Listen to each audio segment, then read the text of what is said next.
Yeah. Analytics off the chain, other channels not the same. Jake and Kyle, you know the name. Headliner Nation, we running the game.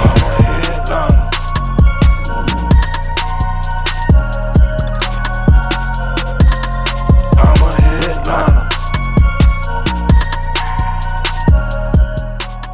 What is going on, Headliner Nation? Jake, Fantasy Headliners. Hopefully everybody's doing well out there today. We're talking about some crazy NFL contracts, and I've kind of started thinking about this here the last few days with some of the big deals we've seen here in free agency as of late, but I'd like to go back, look at a few past guys and some of their crazy contracts, the guys that made a lot of money and ain't done a whole lot in the NFL. Now, obviously, I could probably talk about like 500 people in this show, but I picked a few here just to talk about, have a little bit of fun with, because that's what it's all about, and we're not going to waste any time. Hit that like button. The first guy we're going to talk about, what about somebody who's been in the news recently here? What do we talk about? Chase Daniel. And you may say, Jake, I don't even really know who Chase Daniel is.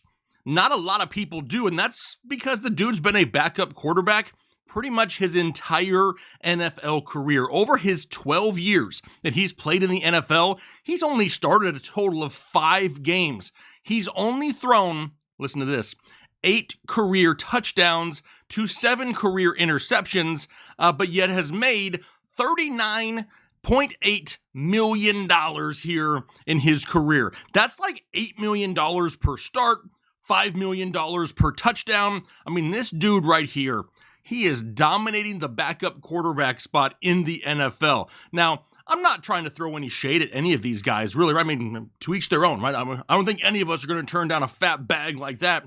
But still, $40 million for a career in which he's only had to start 5 games? Not bad. Not bad at all, Mr. Chase Daniel. What about Deshaun Jackson? Can we talk about Deshaun Jackson for a second? I mean, this dude, he should absolutely love himself some Chip Kelly. I mean, a lot of people hated Chip Kelly. One person who should not should be Deshaun Jackson. Under Chip Kelly, his final year there in Philadelphia, had 82 catches for 1,332 yards and 9 touchdowns. That was way back in 2013. Since that big year, he spent time in Washington, in Tampa Bay, back in Philadelphia, with the Rams, with the Raiders.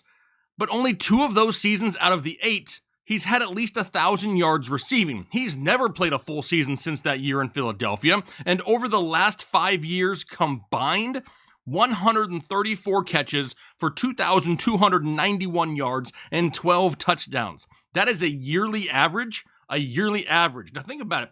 Would you be happy with this number at the end of the season? 27 catches for 458 yards and 2 touchdowns. I look at that and be like, that is not top tier production. But yet, he's made $45 million over that span. That's over $9 million a year on a wide receiver that's averaging 27 catches for 458 yards and 2 touchdowns. Even the picture right there. I mean, right? Deshaun Jackson looked like he don't want nobody to pay attention to this number because he realizes he ain't done a whole lot here. Either that or he's holding in a fart. I can't really tell by the looks of that picture. All right, next guy up. How about Randall Cobb? Randall Cobb is another name, and look at his picture. He excited. He knows exactly what he did in his career here so far. But when you think of Randall Cobb, what do you really think of? I mean, one of Aaron Rodgers' favorites, right? Somebody who has produced in Green Bay. But this dude has been in the league for 11 years and has 1 year, 1 out of 11, not a good ratio there, where he's had at least 1,000 yards receiving and 10 plus touchdowns.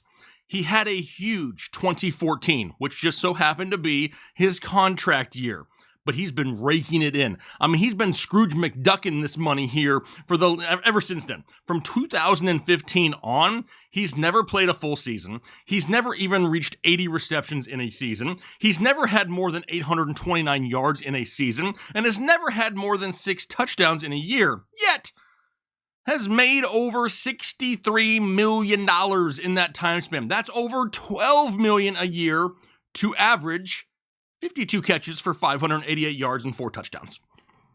That is a lot of damn money right there for not a lot of damn production. That's a crazy amount of money for Randall Cobb, but you continue to think about it. He's one of Aaron Rodgers' favorites, right? So he just keeps getting paid based off of this one big year he's had in Green Bay and ain't done nothing since. Randall Cobb, bravo to you to making one big year turn into a pretty dang good career. How about we go down? Let me make eye contact here for a second. This next guy, I want to hire his agent. Personally, me.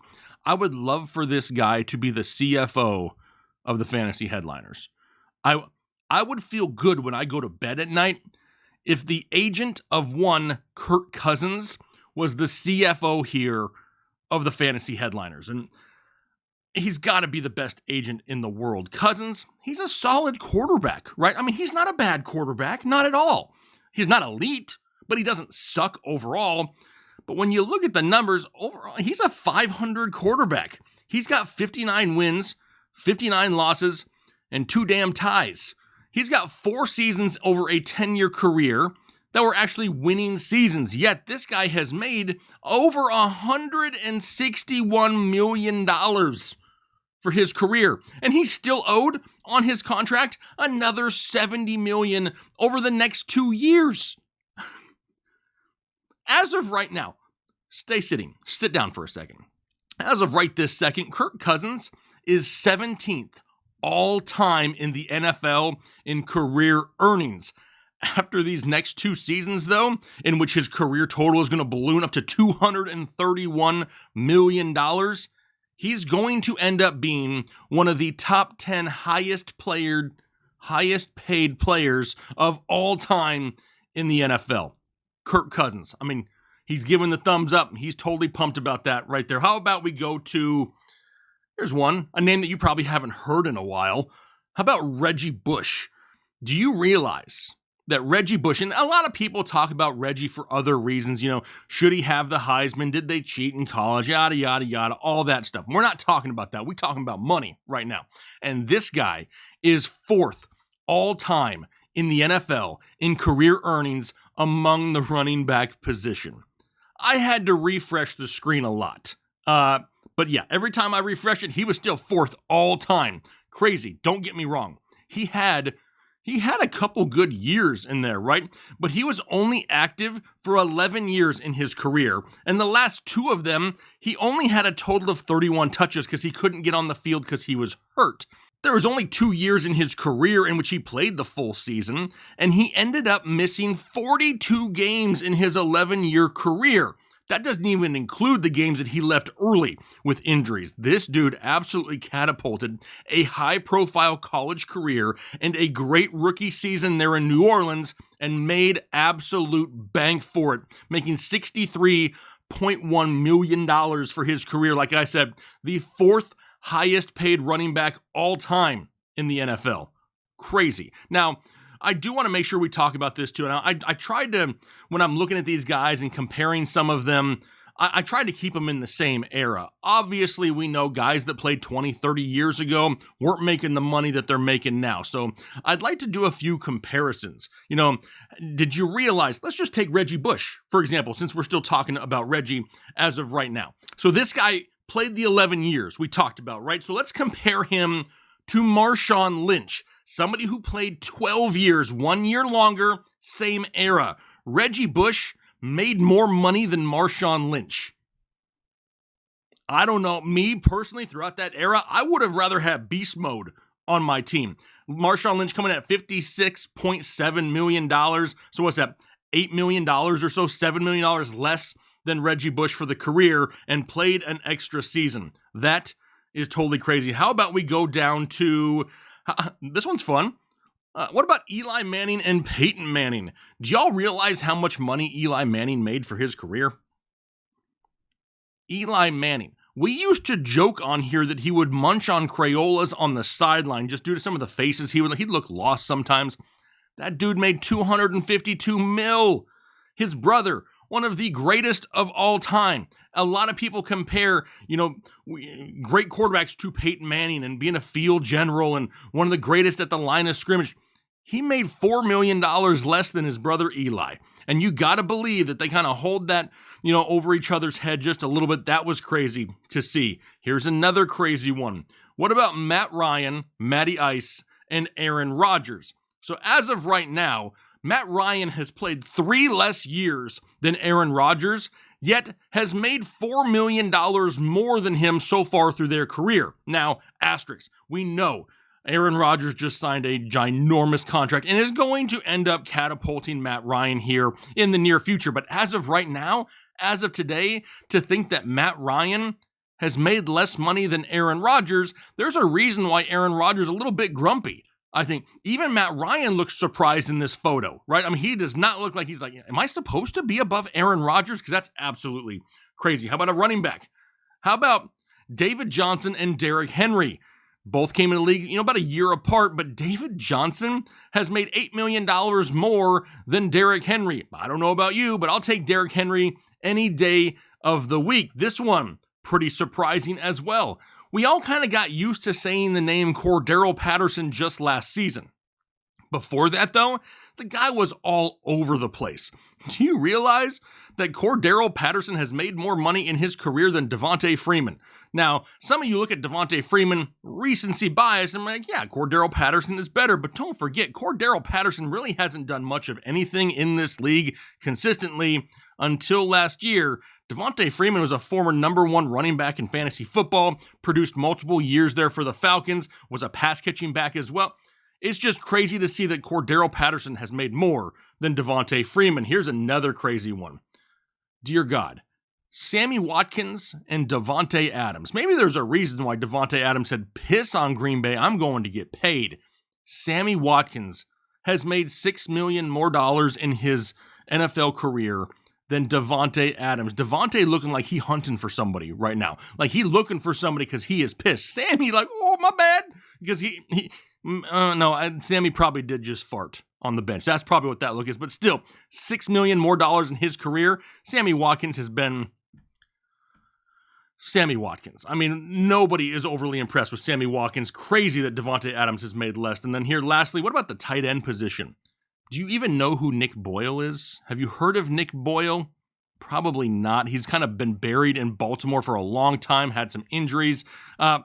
Nick Boyle, somebody you've never really probably heard of, has made more in his career than Darren Waller, despite coming into the league just about the same time. Nick Boyle, Darren Waller, 2022 outlook. I think I'm going to take Darren Waller this year. Guys just absolutely feasting on targets, and with Davante Adams going there, I don't hate it. Look for a little bit more efficiency there going forward, but I get it. I understand completely. This is kind of one of those topics that a lot of people kind of get pissed off on, right? No one is worth that money, crowd. And trust me, I understand it. These are ridiculous amounts of money, and yes, there probably are other things in the world where this money could go. However, let me say this.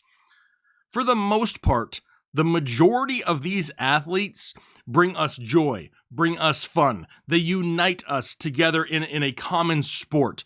Sure, they're making millions and millions of dollars, but they're making millions and millions of people happy as well. If we're going to be spending a butt ton of money somewhere, at least we're spending it for the most part on trying to make things enjoyable for a fan base, for a group of people. There are a lot worse things that we could be spending money on here, and to know that this brings a lot of joy to a lot of people, that's what I'm going to hang my hat on, right? Because that's what we try to do here, is try to stay as positive as possible, try to make sure that, everybody has that opportunity to enjoy the game of football. So even though I'd like to be throwing a couple mil here, probably not going to happen by the NFL. I'm past my prime, I guess you could say. It's fun to kind of look back at a few of these guys. Now, I wanted to kind of touch on, Tavon Austin's and the Brock Osweiler contracts, some crazy contracts that were out there. But I'm just trying to keep it a little bit fresh. Wasn't going to overextend myself in this kind of show. Just want to have a little bit of fun. Just something that kind of came to the top of the head here as I was sitting back watching some free agent signings. But let me know what you think down below in the comment section. Did these kind of open your eyes at all? Which one of these comparisons surprised you the most? Leave those comments down below in the comment section. We also have a Dalvin Cook jersey getting ready to be given away, so make sure you have your free account set up over on pristineauction.com using that referral code headliners so you're eligible for all of our giveaways. We got giveaways lined up for the next every week for the most part. We got things coming for you for free, so make sure you're signed up for that. Looking forward to giving those out to you guys here throughout the offseason. Like I said, hit that like button, subscribe if you haven't already, and we look forward to talking to you later. Have a good one. Ghana.